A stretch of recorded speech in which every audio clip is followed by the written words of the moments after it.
Sebuah video memperlihatkan aksi dua bocah berhijab melakukan pull up.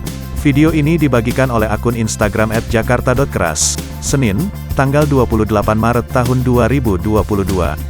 Tampak dalam video di sebuah tempat pusat olahraga umum, terlihat banyak warga masyarakat melakukan olahraga di tempat tersebut. Namun ada yang menarik dalam video tersebut. Kamera perekam tertuju pada dua orang bocah perempuan berhijab melakukan pull up. Kedua bocah tersebut lakukan pull up secara bergantian tanpa menghiraukan sekitarnya.